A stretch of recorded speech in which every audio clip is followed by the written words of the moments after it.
This week on The Perfect Scam. People are so desperate now just to get through to someone from the company and talk. I don't know if I would call it an epidemic yet, but we're getting pretty close to it. The search engines are being manipulated, leveraged for nefarious purposes. And this is one of the worst things that can happen is, you put your trust in Google. You think that when you are searching for the customer service phone number, that you're actually going to get a customer service phone number, and you're not.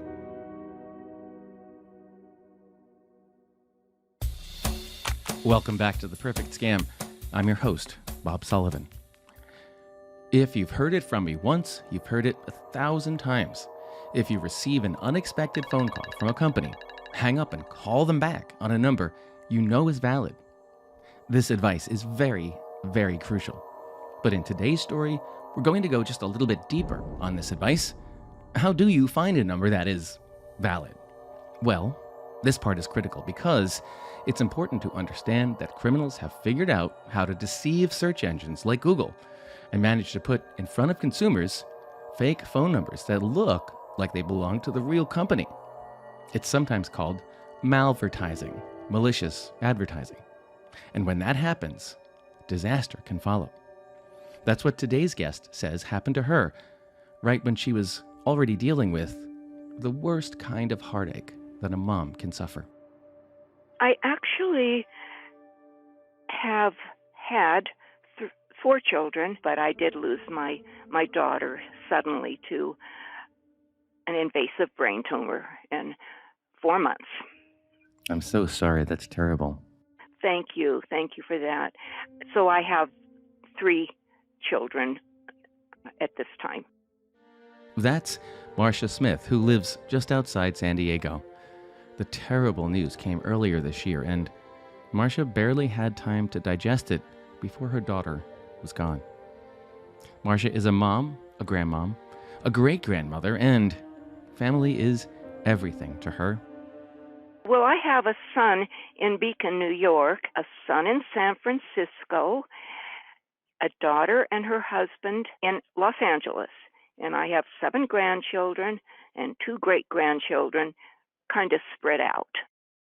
That sounds like a pretty busy birthday card list. You hit the nail on the head. That's me. I just finished a couple, and I'm ready to do another one, and it's just like boom, boom, boom, because I'm very adamant about sending cards. And this birthday card list keeps getting longer. At the same time Marcia was getting ready to say goodbye to her daughter, well, Marcia was about to become a great-grandmother for the second time. My granddaughter was having her second little baby, and my daughter died before he was born. But only a few days before, right? A week to 2 weeks. Mm-hmm. I'm so sorry. That just sounds so painful. I'm so sorry. It was. It is, because I was, thankfully able to be with her, as she passed. And that certainly didn't make up for much, but, better than not, for sure, for her sake. It was August of this year, and in the midst of everything else going on in her life and in her family, Marcia is still worried about taking care of everyone in the family, and she realizes she's just a bit late ordering a gift for her son's birthday. And, well, that's where our story really starts. I had not gotten a gift. I had sent a card, thankfully, and I was scrambling for something, and I decided to order a cheesecake for him because I typically, as he was growing up, made cheesecake for him for his birthday, at least when he was older, and he discriminated between birthday cakes, to that extent. So that's what I was trying to do that morning of the 22nd. What Marcia did was something she's done many times before. She turned to Amazon for help. She wasn't sure, though. How does one order a cheesecake like that? I wasn't sure how to manage that through Amazon, so I called them. And the number I've always called Amazon on which I actually have in my address book because I keep a lot of phone numbers that way, didn't work. Yeah, you had called Amazon before for something. Oh, I've called Amazon for years because I always need help. But since I was eager to get this cheesecake order because it was the day before his birthday, I went on Google and I took the most convenient number that came at me. But when an operator answers the phone, Marcia is told something is wrong with her account. I first was intercepted by someone who called himself Mohammed, and he asked me if I had ordered a room purifier because he said someone has ordered that on your account. And of course, I had not. It was over $400. And so he said, I'm going to connect you to someone else because, it looks like someone's been using your account. And so he did.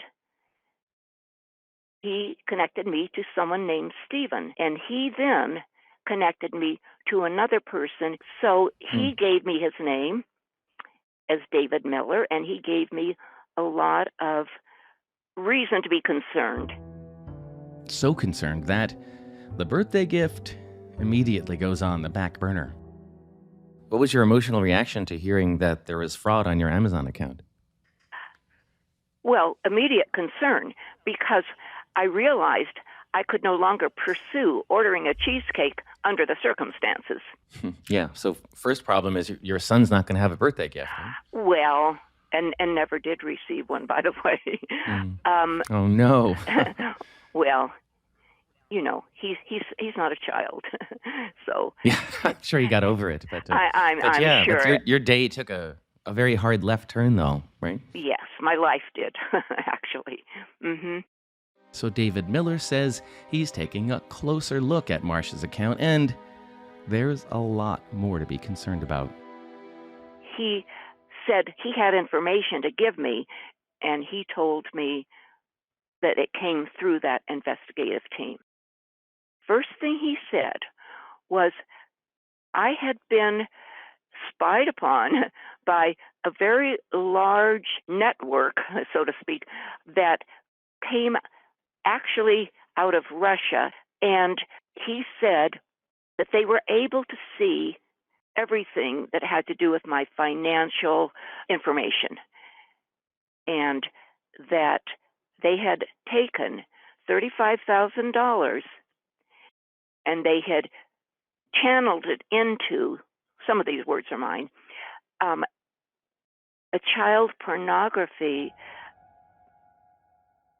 website, so to speak, in my name, that they had opened the account in my name. That sounds like horrifying, that somebody's, using your money to spend it on child pornography. That's terrible. Well, especially since I'm starting to envision that they can see into my phone, and I have lots of pictures of my little grandchildren and grandnephew, on my phone, and I thought that perhaps it was going to even go that far. Oh God, that's terrifying.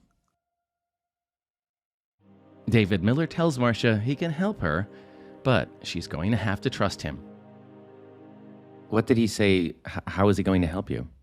Well, through a duplicate transaction, which meant I had to withdraw the $35,000 so that they could cancel it and recharge it or something similar. And he used an example that had to do with something I was familiar with, though it didn't necessarily relate, but it was a familiar process for me. And that is when you're in a store and you suddenly have reason to need to return some items or put it onto a different payment method, they have to cancel everything and then recharge it to your account. So they take all these items and they take them off and then they put them back on. And I think that's what he was suggesting. I mean, those transactions can look really complicated by the time you're done. They give you all these pieces of paper, right? And there's pluses and minuses. Mm-hmm. It just sort of feels, yeah, Basically, I can you're understand. fixing it, and that's what he was saying they would do for me, is fix it. So in order to begin the process to fix things, Marcia is told she has to jump right into her car. Well, he had me go to my bank, which is a distance away for me. Everything is. Normally, I never jump in the car and go a distance. I plan it, but I did it. As she's making her way to the bank, David Miller has one very specific instruction for her. Well, the first thing was he said to leave my phone on while I was driving. So I did. I was in pretty constant communication with him during the trip, and he said to leave the phone on in the bank. And as she walks into the bank, David Miller can hear everything that's going on. I talked to a teller, and I said, I want to withdraw $35,000 from my account. And it was rather late in the day, maybe almost closing. And she said, we usually like to have a phone call in advance. And I said, oh, I didn't realize that, And so she also said, we normally only withdraw from a person's account up to $25,000. And I said, oh, well, I wonder if there's someone else I can speak with. And so she got someone else. It took a little while, and the person came out from the back and pretty much reminded me that there was a lot of fraud happening with people. David had already prepared her that she shouldn't tell the bank what's really going on. So she asked what I was using it for, and I had to make something up, which I was uncomfortable with, but I said, her mother, my daughter, just died, and she had a baby about a week to 2 weeks later, and I want to help her out. That was true. And so she said, you're not going to give her all of this all at one time, are you?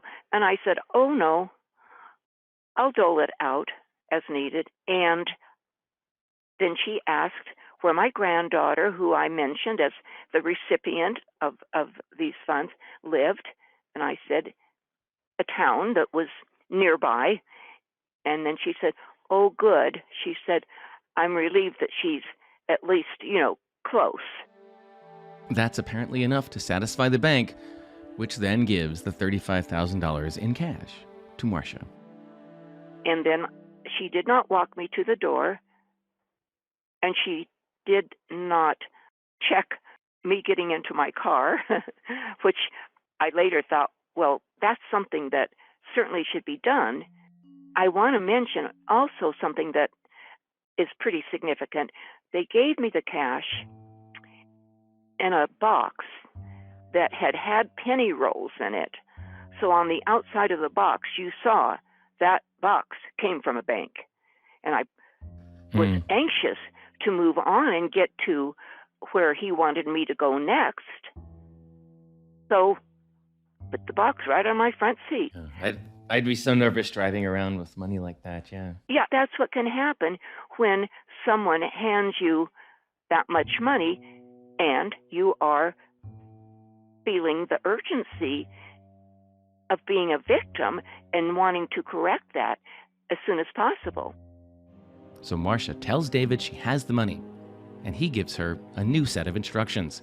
He wants Marcia to drive to a Bitcoin ATM and use the machine to transfer the money into a new account. And I was already so, tired, emotionally tired, devastated, all of the above. And so I never heard of Bitcoin. So he said it was at Circle K. So I looked up the address, but I misinterpreted it. I went right past it, way down that very, very long street, went into a wrong Bitcoin, and finally talked to him, had to keep pulling off the road, and I found myself back at the Bitcoin machine. Things don't go as planned, however. Ironically, I had my expired driver's license with me instead of my current one, which I had. So Right. he tried to coach me through it. I had to keep doing it over and over and put this in and put that in. And he wanted me to scan my driver's license, and I didn't know how to scan anything on a Bitcoin machine. Finally, it rejected it because of my expired driver's license. Now I had to call the number. Now I had to wait for a response. That went on and on. I think I was in there for up to 4 hours. I probably was dealing with this issue. My God. I know. Wow. And I don't stand up for a long period. I'm fine. But standing is kind of, I get restless. So I get more anxious standing if I'm not moving, if I'm not active. And so I was very uncomfortable, to say the least. I was looking for a place to sit on some kind of stacked product so I could relieve myself of some of that. In the meantime, I had to wait until they got an approval, because then they were going to send the request to another department. And that took quite a little while. And it was dark, and it was late. I mean, it was probably close to 9 o'clock, between 8 and 9. And this has started early in the morning, of course. And so I went back in when they emailed me that they had gotten it approved, but the machine only would accept $2,900. So he said, just put it in. And I did. So Marcia has to drive home with the rest of the cash that night. She's flustered, but David Miller has come up with another way to transfer Marcia's money. He sent a courier to pick up the rest of the money, is that yes, right? in the morning. Mm-hmm. And at this time, you're still dealing with David Miller, right? Yes, I am. At this point, Marcia feels duty-bound to explain to David Miller why she told the story she did at the bank about sending the money to her granddaughter after the death of her own daughter. I really felt ashamed to do this, but I wanted to be as truthful as I could, but I couldn't be very truthful because obviously this money was never going to go to my granddaughter. I said, I just want you to know, because he heard all this when I was at the bank, that I didn't make up a story that I had lost my daughter or that my granddaughter just had a baby following that. I said, I just want you to know that actually happened to me, because I don't want to sound like, I would lie about something like that. And he said, oh, I'm sorry to hear that. And, he said the cursory things that people say when, they get that kind of information. I was worried that he would think I was lying, about that. He knew what you were going through. Mm-hmm. You had just lost a daughter, Mm-hmm. and he still did all this to you. Mm-hmm. Well, Marcia sits at home and waits for the courier to arrive so she can finish fixing the problem. But things don't go smoothly this time either. Well, he sent the courier. He also told me to take a picture of the box, closed and open with the money in it. Take a picture of my house, because he wanted the courier to be able to identify it when he came here. And he gave me specific instructions as to how to put it right by my front door, but not till he called and told me to put it there, to not go to the door, to not talk to him. I never heard him. And David Miller had not timed it quite right, so the courier got here before the money was sitting where he had told me to put it, eventually. And so the courier left without it, but I happened to see out of my window, accidentally, him drive away. So then David Miller called me, and then he said, don't worry, I can get him back. He did. I put the money out. He came up the stairs again. I still didn't hear him.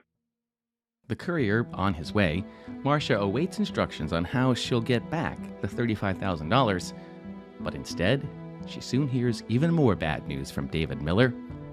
Criminals are still using her bank account. These bad guys had gotten a hold of $37,000 more dollars, and that they had channeled this through a gambling site. David wants Marcia to move another $37,000, but this time he tells her it'll be easier. She can wire the money, but he tells her to go to a different branch of the bank. Wow. And had you ever wired money like that before? No. And so I went down that day and I wired $37,000 to a bank whose address and information and name he gave me in great detail. And it was a bank in Hong Kong. The recipient had a Chinese name. So you went into the bank, and did they ask any questions when you tried to initiate this wire order? They asked what it was for. Basically, they were asking why I was wiring the money to this person. And I said, and this was a suggestion that David Miller made. He was my grandson's business partner, and the money was to start a business. So the bank follows the instructions Marcia gives them and initiates the wire transfer. But she said that it was too late for the wire to go out that day.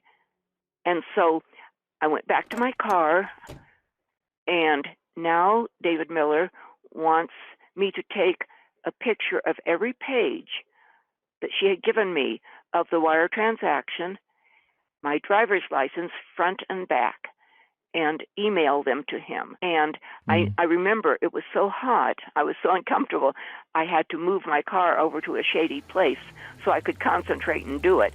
And, you know, the fact that I did that and accomplished it made me feel quite smug, because those things don't come naturally to me, especially under those circumstances.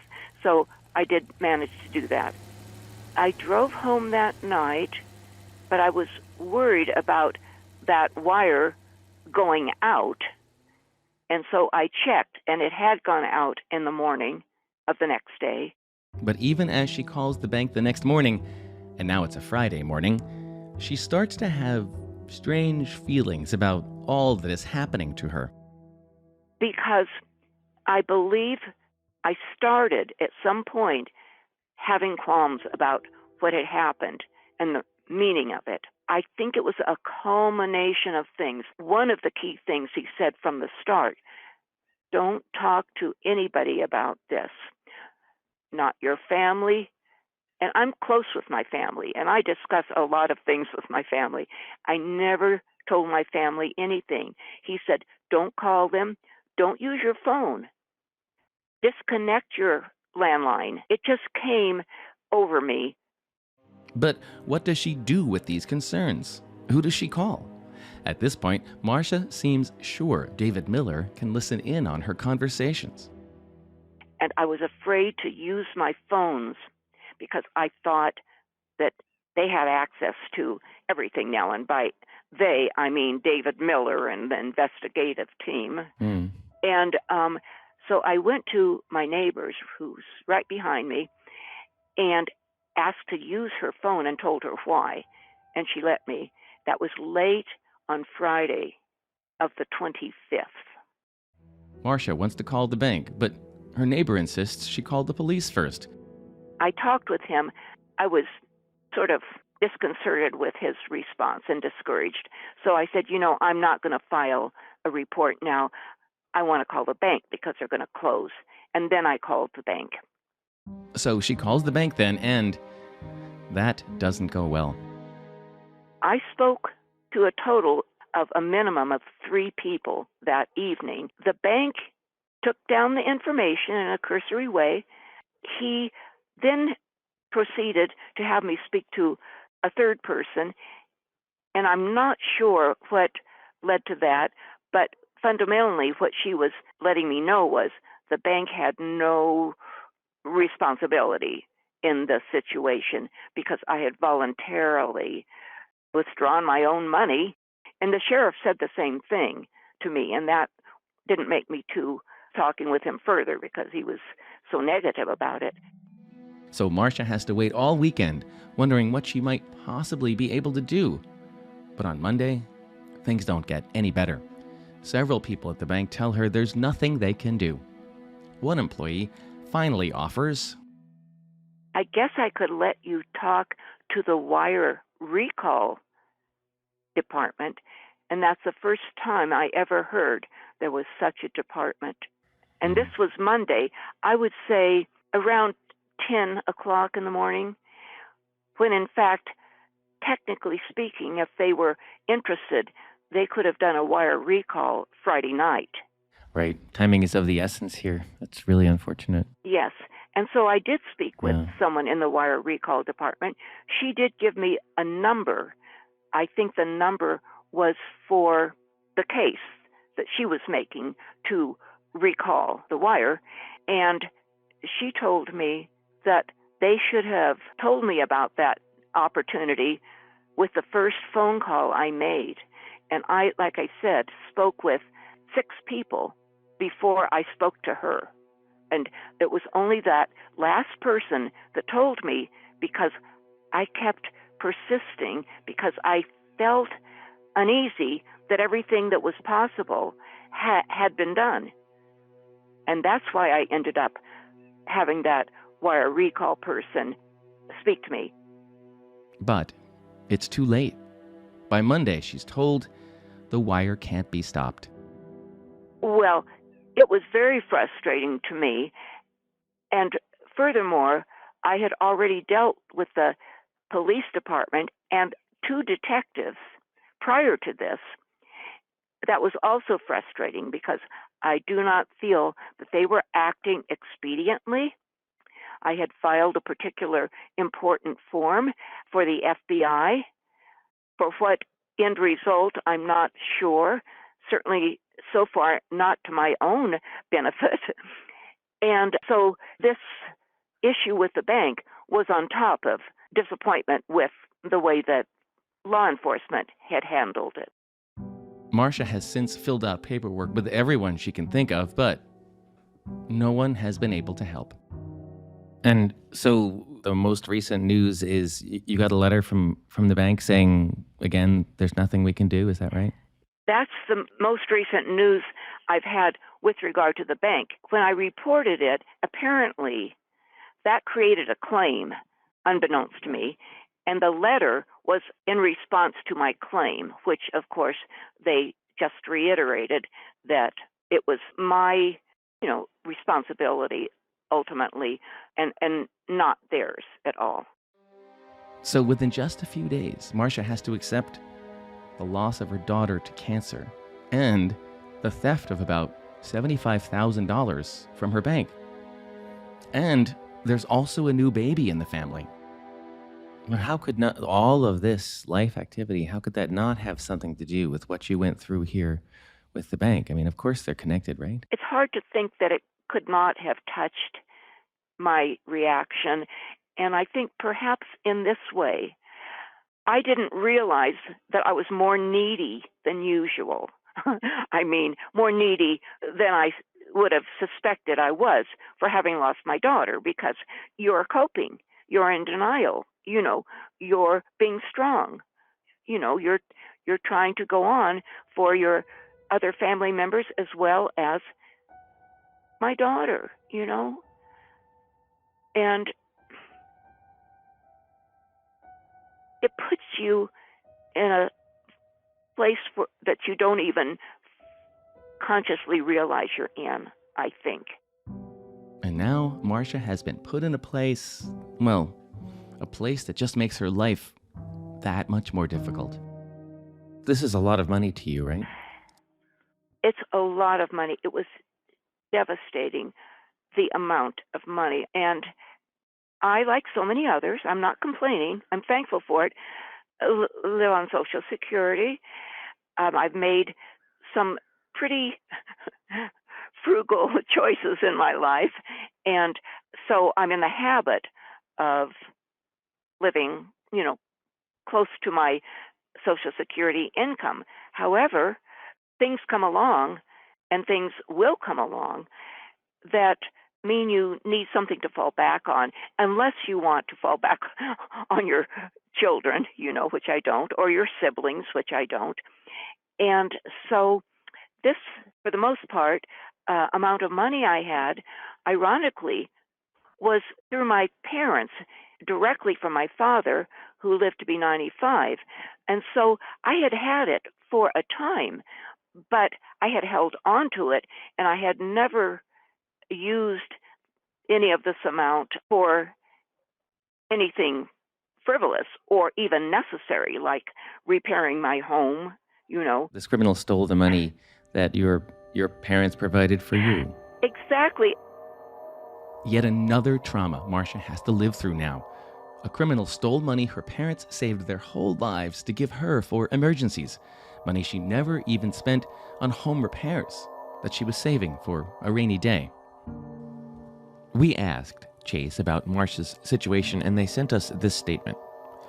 These type of scams are heartbreaking. We urge all consumers to ignore phone, text, or internet requests for money or access to their computer or bank accounts. Legitimate companies won't make these requests. There's just so many frustrating things about Marcia's story. What if the bank acted quicker to recall her transfer, or police responded more aggressively? But one thing that went wrong in this situation that we'd like to highlight is Marcia's efforts to find a phone number for a big company. She used a search engine to look for Amazon's number and was presented with a number that led her right into the arms of a criminal instead. This situation is more common than you'd think. The Federal Trade Commission issued a warning about it back in 2020. In fact, back then, AARP reported about a very similar story in which a victim went online looking for Amazon's number and ended up a victim of a tech support scam. But it's not just Amazon. Plenty of online companies have seen their customers hijacked by criminals who place fraudulent ads on services like Google, or who manipulate a search engine's algorithm to rank high in the organic search results. It's sometimes called malvertising, malicious advertising. My next guest has written extensively about this problem, particularly in the travel industry. I'm Christopher Elliott, and I'm a consumer advocate. I publish a website called Elliott.org, The Elliott Report, and a newsletter called Elliott Confidential. How long have you been doing this consumer advocate thing? Oh, gosh. About 30 years at least, I've been a consumer advocate. And I've just, I started and never stopped, I guess. Christopher's syndicated columns have appeared in hundreds of publications, including the New York Times and USA Today, and he's red hot about this customer service hijacking issue. The problem here is that companies don't answer their phones, or they put you on hold forever and people want to get through to someone. And so that's where the scammers see an opportunity. And how does it work? Well, what the scammers are doing are creating web pages that have fake customer service phone numbers on them. And so when you Google the phone number for a company, that these phone numbers will pop up. And it's not just looking for the phone numbers. You're looking for a particular keyword, which is, how do I get through to someone at insert name of company without a long wait? So they're looking for something in particular. And what the scammers are doing, it's very clever, is they know how to game the search engines. And so they are creating pages that specifically target those keywords. How do I get through to this company without a long wait? Or how do I get customer service faster at insert name of company? Give me examples of companies that you've heard this happening to. Well, it's mostly airlines that I've heard it happening to. And the reason is the airlines don't like to answer their phones. They like to put people on hold, send them to one of those phone trees where they, wait until they're disconnected. But it's happening all over. And the end result can be as painful as what happened to Marcia. But how common is a story like that? How often do you hear something like that? It's too common. It's unfortunately way too common. I mean, I get emails like this on a fairly regular basis. I don't know if I would call it an epidemic yet, but we're getting pretty close to it. The search engines are being manipulated, leveraged for nefarious purposes. And this is one of the worst things that can happen is, you put your trust in Google. You think that when you are searching for the customer service phone number, that you're actually going to get a customer service phone number, and you're not. These criminals know how to essentially intercept consumers who are trying to fix a problem with a large corporation, and instead they get hijacked and they get sent down this rabbit hole that eventually costs them sometimes tens of thousands of dollars, right? Oh, it costs people, it's not just tens of thousands of dollars. I mean, we're talking about potentially millions, even tens of millions of dollars that the scammers are taking. Because, for each of these cases that I've dealt with, it's been thousands of dollars that they've taken. And in some cases, they've been able to keep the money. One of the reasons this scam works is because consumers who are trying to get in touch with companies are often under time pressure, frustrated, looking for an immediate answer. Think about an airline passenger who just had their flight canceled and is trying to avoid getting stuck at an airport. Criminals want you to make a spur-of-the-moment decision that will benefit them. And, a great example of that is when you call a company and they say, oh, your credit card has been compromised. We need to act right now before more damage is done. But in the travel sphere, which is where I do a lot of my work, if you're stuck at an airport and you need customer service fast and the airline is putting you on hold, you're going to fall for something like this because you're going to go and you're going to Google, how do I get through to British Airways faster? And then a bogus phone number will come up and you've just been scammed. So I would say the scammers know that if you give a victim enough time to think about it, they're going to realize that this is a scam. So you want to give them as little time as possible and put the victim under as much pressure as possible so that they make a bad decision. It seems to me that we've beaten consumers down to the point where they are ready to just give up and or look for any alternative, and that's another ripe territory for criminals. That's absolutely true.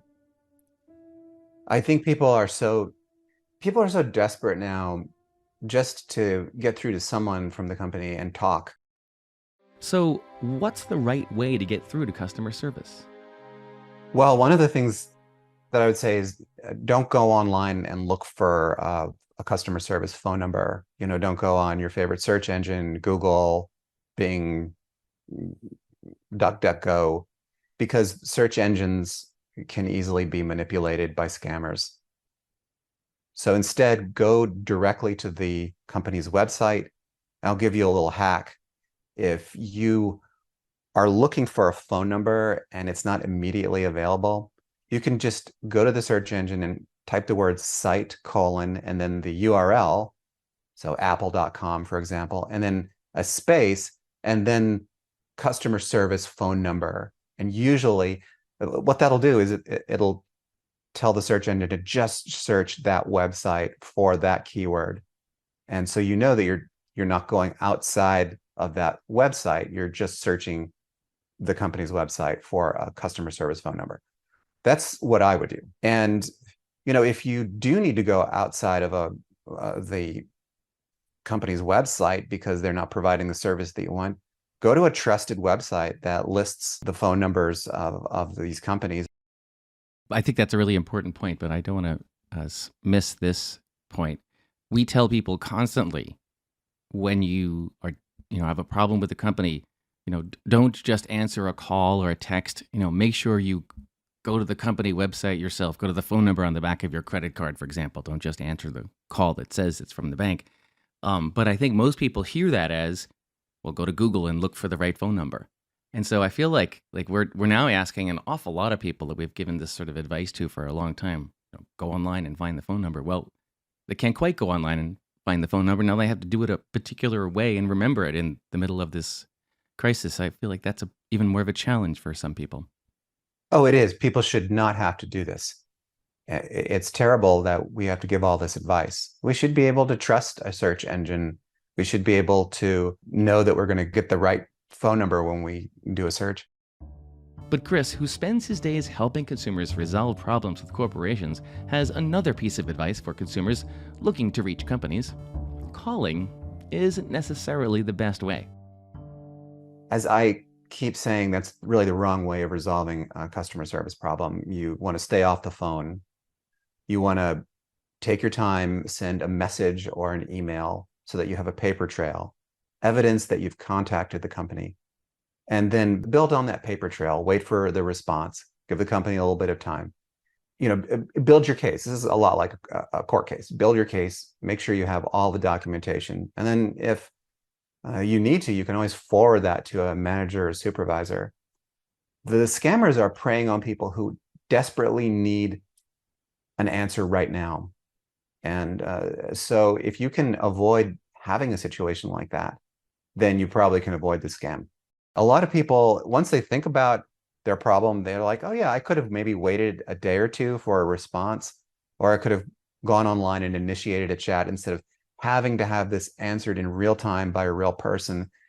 A lot of consumers, particularly the 55 plus crowd, they're used to going and calling a company on the phone and getting customer service.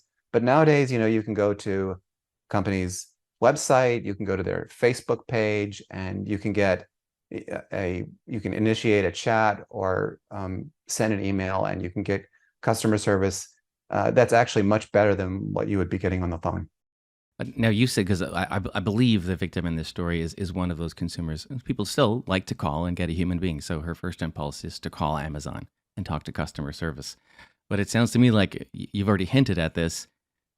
Today's world, you're much better off typing something somewhere so that there's a paper trail. So try to convince people who still want to use the phone that there's a better way. There's almost always a better way. And if you're stuck at the airport and you need to call the airline to rebook your ticket, maybe, here's another one. If your washing machine exploded and you need to know what to do next, by all means. If you're stuck by the roadside and you need to call your car insurance company, yeah, go for it. But there's very few instances where you really need to have one of those real-time phone conversations with the company. Usually everything can be done by text, in a chat, or in an email. It is. But I think the bottom line that I want to establish with you is you cannot Google for a company phone number and trust the results that you get. That is absolutely true. You can't Google a phone number and trust the results. So, once again, if you get an unexpected call or email or text from a company about a problem with your account, disconnect. If they call, don't keep talking to them. Contact the company directly yourself instead, using a phone number you know is valid. Say, the bank toll-free number on the back of your credit card. Or maybe the number on your monthly statement that you get in the mail. Or, if you don't need an answer right away, try an email or chat using a website that you know is valid. And just an extra note of gratitude for this episode. We are always thankful for the wonderful work that our volunteers do who work the phone lines at the AARP Fraud Watch Network helpline, which is 877-908-3360. They are available Monday through Friday from 8 a.m. to 8 p.m., and the work they do is wonderful. But a particular note of gratitude for this episode, which came to us through a phone call and through helpful volunteers at the Fraud Watch Network. If you have been targeted by a scam or fraud, you are not alone. Call the AARP Fraud Watch Network helpline at 877-908-3360. Their trained fraud specialists can provide you with free support and guidance on what to do next. Our email address at The Perfect Scam is theperfectscampodcast@aarp.org, and we want to hear from you. If you've been the victim of a scam, or you know someone who has, and you'd like us to tell their story, write to us, or just send us some feedback. That address again is theperfectscampodcast@aarp.org. Thank you to our team of scam busters, Associate producer Annalie Embry, researcher Sarah Binney, executive producer Julie Getz, and our audio engineer and sound designer Julio Gonzalez. Be sure to find us on Apple Podcasts, Spotify, or wherever you listen to podcasts. For AARP's The Perfect Scam, I'm Bob Sullivan.